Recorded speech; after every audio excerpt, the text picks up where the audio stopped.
but I found very inspiring your talk earlier, and I keep in mind the fact that I'm just a fat guy in Cleveland speaking to you right now. So, being that this one is the last presentation, I will not add a lot of extra information into your heads, because I know you're already packed with so much richness of information. So I'm just going to try and tell you a story. It's a story about me. Me thinking of myself that I'm a fairly educated person with a fairly good image of the media. I know that there are some fake news as well as real news, and I try to make the difference between them, but still I find in myself a tendency that I think is equally valid for the society in general, is the fact that we are living extraordinary times, to put it in as a cliche. I'm sorry, but it's the truth. But we are trying to relate to those times, which are a paradigm shift, by using instruments from our former paradigm. And this is not very wise of us to do. The reason I'm saying this, and I relate it to myself, is that I personally wasn't interested in the whole privacy debate thing going on around online social networks. Even though I was surrounded by people scandalized by everything that was happening, I was not. I thought, what do I have to fear? I'm an outgoing person. I like sharing my ideas. I like communicating with people. I have nothing to hide. Therefore, I have nothing to lose if I expose myself. And this was my philosophy until very recently, when I took an Uber ride. This brings me to one of my most important points of the presentation, which is this relationship that we have with Facebook, the platform or the media tycoon that we all love to hate. I remember covering a hearing Mark Zuckerberg, the CEO of Facebook, gave in front of the Congress and the American Senate, and one quote he said struck me the most. He said, "Facebook is not a media company, Facebook is a tech company." And if that were true, we would say we wouldn't be here talking about Facebook, talking about fake news and involving Facebook into the conversation. But yet, Facebook is indeed a tech company, because the way it is structured is not primarily towards disseminating the information. It's about gathering the information, or if there's not a hierarchy between them, they are on the same page. So, of course, that's a thing we all know, and that's why we try to give as little information to Facebook about us as we can. But guess what? In an internal report that was leaked to the press, the people at Facebook, some people at Facebook that were responsible for negotiating advertising campaigns, bragged to the potential client that they have the capacity of predicting when a teenager would feel insecure, worthless, or he or she would need a confidence boost. I wrote the exact words down, which are not some results they would get from those teenagers actually using these words, but from a service or mechanism that is called inferring non-disclosed attributes. So the network actually extracts the information by connecting other information that the students or the teenagers shared, and they get to these results. What's happening is that Facebook is now investing, as a lot of or all of the big tech companies are investing in the artificial machine development. And what that does is that it gathers a huge amount of data. This is old news for you, I know. But for someone who is a programmer, they might relate to the information in a different way than we would. So a programmer, an IT programmer, old style, will say, yes, this data is actually being fed by a human being to the companies, and they are dictating to the computer some rules that they need to check, and afterwards they extract the results from these two things. Which is partially true, because the way programming is being done right now as we speak here is a little bit different. Actually, Facebook gathers around all data with or without any algorithm, and is indeed feeding some algorithms to the artificial intelligence machine, but the machine is also doing inferences or logical deductions mathematically itself, which is actually called deep learning. This process of deep learning is something that can be done under human supervision or without human supervision, which means that Facebook now has information about us that that the company can use when selling to advertisers, and it's information. This is information that they control, but also they have information that they don't even have, that they don't even know they have yet, because these learning machines will eventually buy, it's called neural. I don't know. It is a mechanism that emulates the biological system of thinking.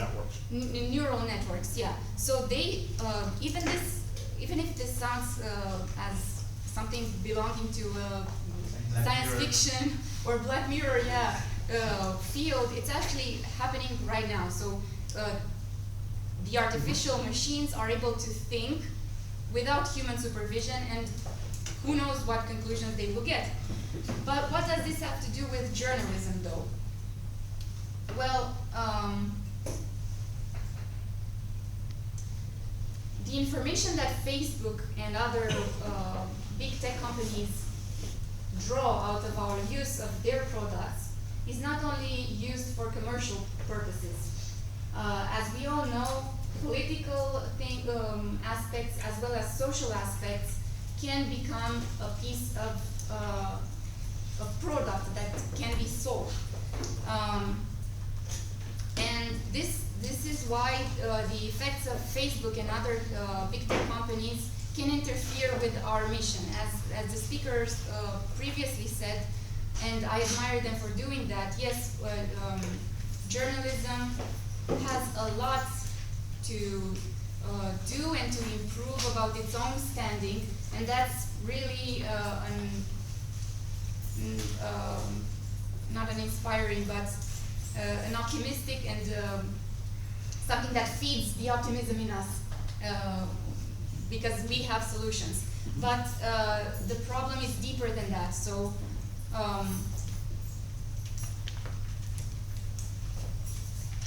when we talk about big tech companies and big data, we most always think about the dangers of having surveillance authoritarianism happening. But what we don't imagine is this kind of surveillance actually interfering with our very own existence right now. And I have an example that was covered by Joshua Green and Sasha Eisenberg that were reporting for Bloomberg. And they discovered that Donald Trump won the election not only with the help of fake news, as we all know, but also with the help of fake news. Fake news is younger brother, let's call it this way, which is dark posts. Dark posts are a form of hyper-targeting and reaching audiences to a level of precision that would make any person not working in the advertising or publishing area blush. They are so specific that, as they discovered, they targeted as a means of censorship, so to suppress the election, to invite to boycott, they targeted African American people that were told their vote is not important, the tiny aspect which made this whole thing work was that this message actually targeted African American people in the states where African American vote mattered the most. Of course, we all know since the election process started that elections are not a vehicle for truth, but the worrisome thing is that this happened by all means legally. The tool that Facebook provided to the campaigners for the Trump current administration, but to the Trump campaigners, this tool was legal and was invented not as something that could be used both for bad or for good purposes. It was invented for selling ideas, no matter what ideas those were. And the biggest problem with this mechanism is that it transforms the way we relate to the public sphere. Because having dark posts means that these are mass messages that are addressing people at scale, but they are not public. They are dependent on from one screen to another screen to another screen. They are not somewhere in a big pond of messages that some entity or institution is able to control. It's something that happens fragmented on an individual basis. And this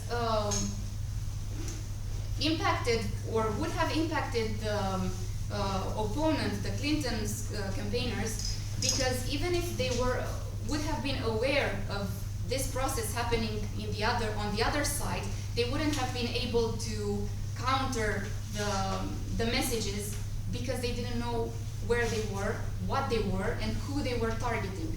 So this is actually an automatic or a process that is tied to automation that is beyond our control, and even the good-hearted or hard-working journalists are unable to counter, because this way of doing things shows that truth is not enough. Well, amid the scandal, since it was confronted by this discovery that was made by journalists, Facebook launched a button which is called Info and Ads. If you would go online and check on every page that you followed or liked, you will see that on the left side there is a button that if you click will show you all the ads that are currently run by that specific page, and they will show you the campaign and also who they are targeting. But if you wanted to use this as a tool, you would have to have an archive or a history of all these campaigns in order to follow extensively on a long term what was happening, which Facebook promised it would give, but has failed to do up until now because the scandal is over and nobody cares about this anymore. The elections are far away, relatively far away. So what happens with this dark maneuvers that are happening is that they are changing our public sphere. We are no longer talking about a traditional public sphere as we would up until now, but about an algorithmic public sphere, which is something that is out of the individual control and, in my opinion, is undermining democracy itself, because it takes the power from people or from individuals and places them into the hands of companies that have resources, or persons or government, or name it as you will, that have financial power to control these mechanisms. So a normal person like my fat self from Cleveland is unable to control that. The even larger effect of that is if you have an algorithmic public sphere, you will have an algorithmic culture. And this is not a far-fetched argument, because it was actually scientifically proven that YouTube, for example, to leave Facebook aside, is one of the most, or if not the most powerful radicalization tool there is. Why? Because it works on algorithms as well.